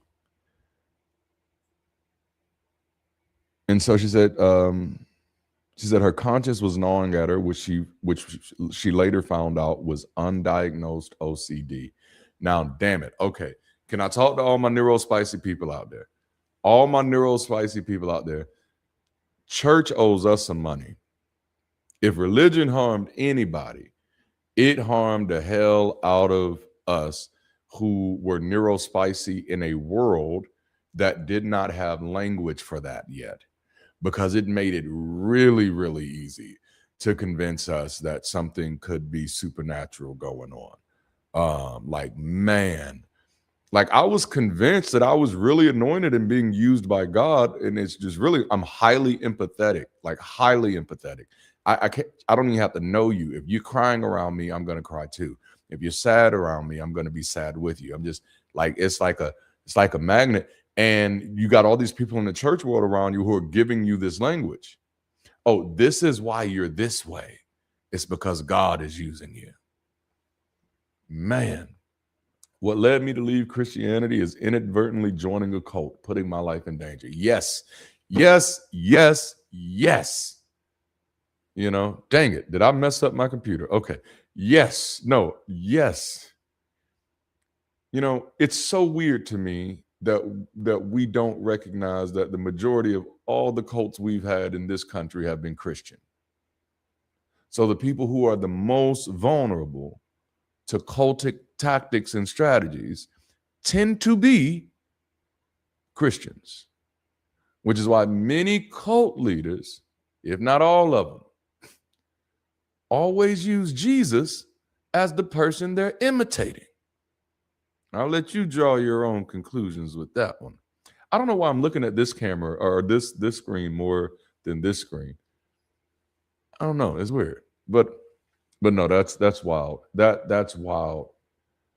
Then a few years later, I was forced to sit helpless while my niece dropped out of high school to join a cult. That hurts. Okay, and so like, okay, this is important to me because I want to help create tools, trainings, resources, and whatever else we need to help people to no longer fall into the trap of cults anymore. Right? Because this is something like, this is a problem in us. This is a problem in us. And that's how I felt when I left religion. And y'all have heard me talk about it. I am a high accountability type of person. This is a problem in us. Cults exist because we need them. Cults exist because we support them. Cults exist because we join them. Cults exist because we don't trust ourselves. So like now, like anytime, like one of the things that we do at Bridge City, and which y'all have heard me kind of talk about leadership, that I have a very different approach than many others do, but I don't let anybody put me on a pedestal, right? Like you got to get rid of the pedestal culture completely. We all have functions. Nobody has a role higher than anybody else's role. We have functions. My main function in what we do with the ODD World Group is navigation and direction. Ashley's function is community. Zerniel's function is production. But at no point do I position myself as a person who has any type of authority or insight into anyone's personal life, nor do I have any responsibility to shape my personhood according to what others want or for others to see me as the leader they need. We have to mortify this hero worship culture. Man, it hurts. And we need a society. The whole thing, it is. Well, anything that removes your dependency from yourself and puts it on some fucking stranger, imaginary or otherwise, anything, including government. Like, no, that's highly problematic. You know, we get the abuses that we get in the church for the same reason we get the abuses that we get in the government. You know, cults exist because of us, not the other way around. And so this is why this is why we do the work. This is why we do the work. Like, oh my goodness. I just want to be free. I just want to be free. This is why I resist the version of leadership that most people accept. I am not about to be anybody's slave. You know, I'm not going to. I got to be free. And so I'm not going to hold anybody accountable to being mine, which is what we've started to do in this society.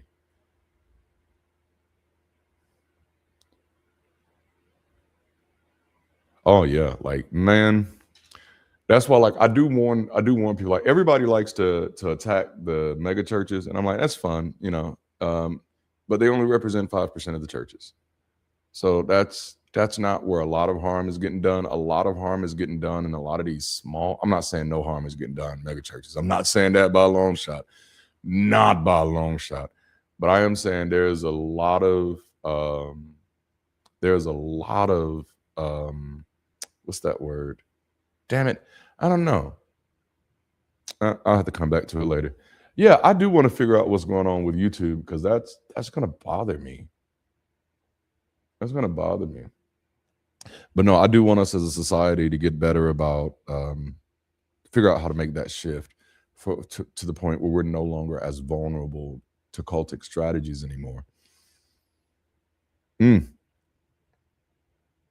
All right, so she says her conscience was gnawing at her so bad that she ended up having a complete crash out. Her husband had to take her to the ER to get anti-anxiety meds administered.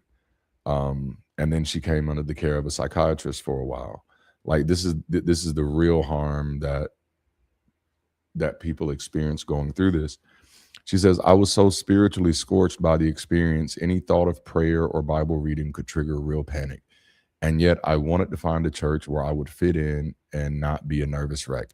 And yet the more time I spent away from church, Bible reading and such, the stranger the whole thing began to look.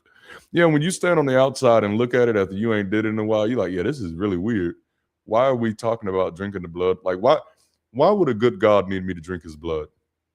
Just help me on. Why would a good anything need me to drink his blood? But then that also brings us to another, that became a real issue with me. Less than mega us micro churches, right? Maybe nano churches. It's just very, very interesting. Like, why does Jesus need permission? Why did Jesus need my permission for him to save me? Like, could you imagine like how like we would not have comics today if that's how salvation logic really worked? Like, because comics have salvation logic, right? And the salvation logic of most comic characters is if you see somebody in trouble, save them. Not Jesus. I'm not saving you because you're in trouble. I will not save you until you crown me your king. Yikes. All right. Thank you for hanging out with us today. He's only flesh and blood, from dust to dust, ashes to ashes. In the end, Jesus was just fertilizer. Oh, I like that. Okay. She said, I began letting my brain ask the questions I hadn't let it ask since a very young age. This was before I even knew that there was a thing called deconstruction, and I wasn't consulting any atheist or ex-Christian sources. All I knew is that eventually I came to the conclusion that the God of the Bible was logically and morally incoherent, and I could not explain the hell part of the plan of salvation without sounding ridiculous or monstrous, because it was both, you know? Oh, man. You can send it to my email at dl@dldd.us. dl@dldd.us. All right. And last point, currently I identify as spiritual, but not religious. I think there is more to reality than what our normal senses reveal, but I make no absolute truth claims about anything. I can't demonstrate to be true anything that I can't demonstrate to be true. I'm content having a private spirituality that helps me appreciate nature and the beauty of all human beings. Thanks for listening to my story. I deeply appreciate what you're doing and the clarity with which you speak. Now that is beautiful. That is beautiful. Now, that's the that was that was the point where I want to remind people that like everybody doesn't end at the same spot. And so like there was a part of me like even reading one sentence, I think there is more to reality than what our normal senses reveal, right? And immediately like there's a reflex in me that says like what is more than reality? You know what I'm saying? But that is a reflex that I do often try to temper. 'Cause I'm like, no, that's not the point. She's not giving me a claim that she's saying I gotta operate. She's saying this is what she's coming to. She's like, this is where I am in my life. And that's the safety that we have to remind people because that we have to remind ourselves of and have to re-provide to people is that like, yeah, you're gonna come to your own conclusions. Like most of us are gonna be wrong. But I love the fact that she says, I'm just fine having my own personal type of spirituality. And I do consider myself a spiritual person. However, I use spirit based off of the original meaning, not the not this other stuff that we've done with it. And that original meaning is still in practice. We still use spirit in modern society outside of religious context. We have Spirit Week in colleges, you know. We talk about the spirit of liberty and things like that. So, in that sense, I'm still a spiritual person. I'm just not a supernaturalist. I have more of a natural spirituality, if you want to say it that way. But even if I didn't, even if I wasn't a spiritual person, it wouldn't bother me when other people are, right? Like even I've said now, I don't consider myself anti-religious. Now I know many of the people who support the work that I do and are part of the work that I do, they are vehemently anti-religious. As in, I'm not anti-religious. I'm anti-superstition, and you can do with that what you will, you know, type of thing. But I actually like that other people have their own ways of engaging the world, their own narratives about ultimate ends, and that doesn't bother me at all, especially when they're sitting in the reality that, like, yeah, I don't really know. That's the safest place to be for me with those claims, and it's the most genuine place to be for me. I was talking to my oldest son I think it had to be last night while we were on the way to the soccer game, and I told him, and we'll close it here. And I told him, I said, one of the things that really bothered me after leaving church is realizing that we were pretending to know things that we weren't actually even trying to know. And that's the entire history of Christianity is we're going to make these claims about the history of the cosmic universe, and we're just going to kill anybody who says anything differently. You know, for the longest time, this is why it took us a while to get some real astronomical philosophers because we were killing them all. We were killing the people who were trying to figure it out. Like that's damaging. It's dl@dldd.us. It's like that's the scary part. That's the ways that we've been damaging ourselves.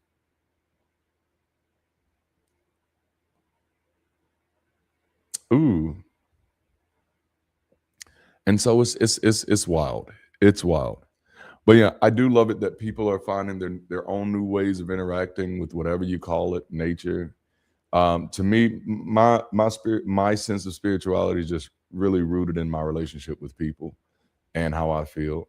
It is my spirituality is my psychology and my response to life in general. I don't need anything that I don't understand to be there. Like I don't need my life to be validated by something I don't know if it exists or not. Like I no longer need that. I think some people still do for whatever reason, but for me, it's like, no, I'm good. We're floating apes, space rock, got it. No God, got it. You know, like to me, like the word supernatural literally makes no sense to me anymore. Doesn't make any sense to me at all anymore. Like what? I don't know. Like even when you're dead, you're still in the natural world, you know. So I don't get it, and I don't have a need for it. If it shows up one day, nice, huh? But I'm not going to pretend that it's shown up before it has. And at this moment, you know, especially because I was the real spiritual person, like, oh, my services was on fire, like they were dope, like we were gonna go there because I was so spiritual. You know what I'm saying? But like the thing, some people come from that and they say, oh, all of that was fake. That wasn't my experience. Now, there was a lot of faking going on, trust me. But the idea of it being fake is not the way that I really approach it. The way I approach it is like, oh, now I understand the psychology that's happening here. Now I understand terms like collective effervescence. So these things that we're feeling during these services that we're attributing to the supernatural are all very natural phenomena and are indisguisable from the same things that indisguisable from the same things that we experience at concerts. This might actually be the real reason that Christians were so anti-concerts, especially the Pentecostals, because they don't want you to go to the concert because they don't want you to recognize that what you're feeling here is the same thing you're feeling there, you know? And it's just like, what? So now I understand it better and I understand that phenomena. And I'm gonna tell you, some of the best moments of my life were in those experiences. And I'm not running from those experiences. I want more of them. I just don't want the bullshit. No, I love singing with other people. I love playing music. I love playing music with other people. I love being in the room with other people while hearing something that challenges me to think and challenges me to grow. I just don't want to pretend anymore. So no, I still want to be in places that are challenging me, that are keeping me on my toes. I still want to be in places where I get to hang and assemble and gather with other people and have people to talk to, have people to call on. No, I still want that in my life. I just don't want the bullshit. I am no longer making reactionary or reflexive decisions in my life. I'm not, oh, I'm leaving the church, so now anything that looks like that, I'm staying away from. That's not an exercise in intelligence either. So where I end up being situated at is I'm just going to do the things that are beneficial, things that I can demonstrate are beneficial for my life and are beneficial for the lives of others. That's how I'm going to live my life from now on. And if I can make those environments possible, man, that's what Bridge City is on a mission to do. You know, damn it, I didn't mean to preach, but jalapeno anyway. You know what I'm saying? All right, listen, y'all. I love y'all. Thank y'all for hanging out with me today. I've had an incredible time with y'all. I tried to stay in the chat as much as I could. We will see what's. Dang, did I miss some super chats? Let me see. Look at there. Oh, snap. Thank you. Thank you, Monica. You are a true friend. Damn, did I miss Myth Vision? Derek was in here too? Man, Derek, I don't know if you're still here. I know you're a busy man, but thank you for popping in. See, they ain't showing me all the stuff. Why y'all don't be hollering at me when people be giving me money? Y'all need to holler at me. Don't be letting people give me money and I don't thank them, and because then I look like a jackass, you know. But no, y'all are. Oh man, thank you all. Thank you all. Yeah, please hit that like button, that subscribe button. I cannot believe I've stayed in here for 2 hours on a Wednesday, but this conversation was good. Like it was a pivot. I after reading the message and responding, I was like, you know what? I really want to talk about this with the community because I think they'll get something from this. I got to give y'all some music to ride out to. I know what it's gonna be. I know what it's gonna be. All right, y'all. Thank y'all so much for hanging out with me. I love y'all so much. If you're not already streaming Bridge City Music, that is actually a very easy way to support what we're doing with Bridge City. It's a very easy way to support the work. Every 1,000 streams is technically a $5 donation. So, you can be given a $5 donation to Bridge City every week just by streaming the heck out of that music. And we've made it easy for you. It's not just a handful of songs anymore. It's a growing catalog, and it's very diverse. But if you're looking for something to kind of lift you up without tearing you down, if you're looking for something to help kind of reorient you without requiring you to cover yourself in foolishness, then Bridge City Music is the way to go. We're streaming on all platforms now. And on Spotify, guess what? Listen to this. On Spotify, we now have 30 monthly listeners, and we've only been on there for a month. 80% of channels on Spotify are, I don't know if they're called channels, but that's what I'm gonna call it. 80% of channels on Spotify never get over 50 monthly listeners, and we're already at 30 in our first month.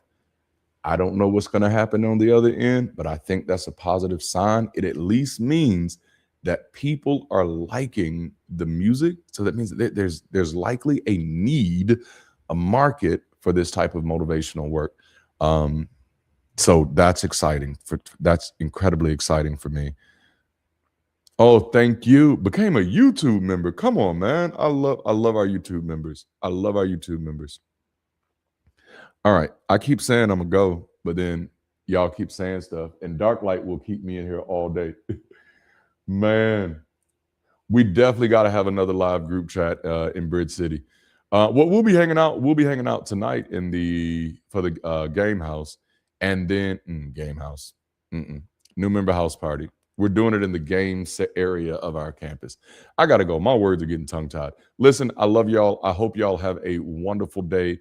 If you need to pick me up, check out Bridge City Music. Until next time, man, y'all keep rising. Holla at you later.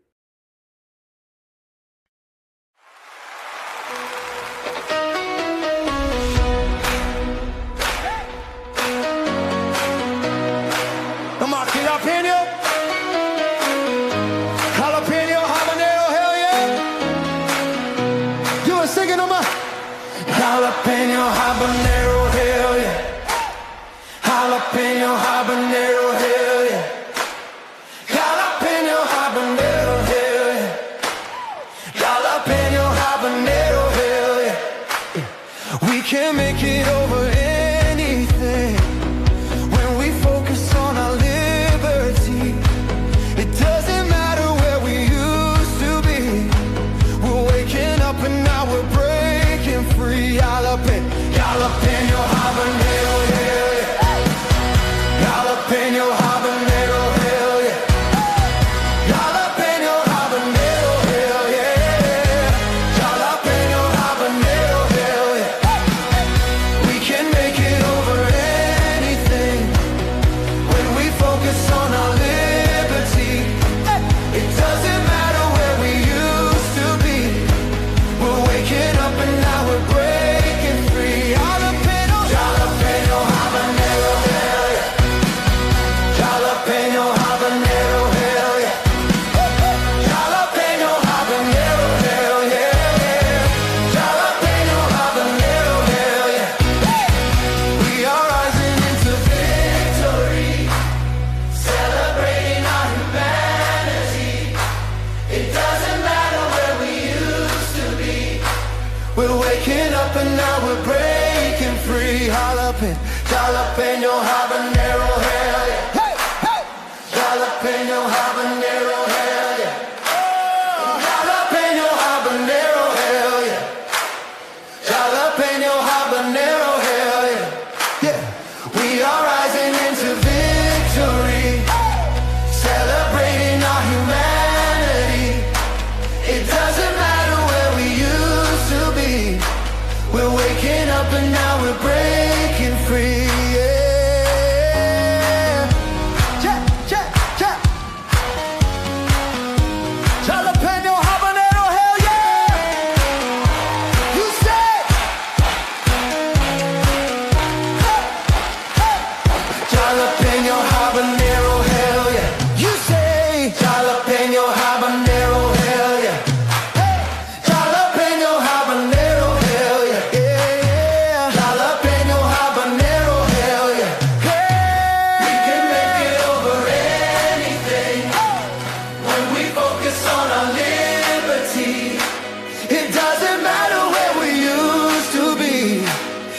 waking up and now we're breaking free.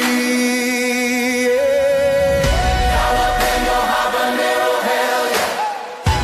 Jalapeno habanero, hell yeah. Jalapeno habanero, hell yeah. Jalapeno habanero.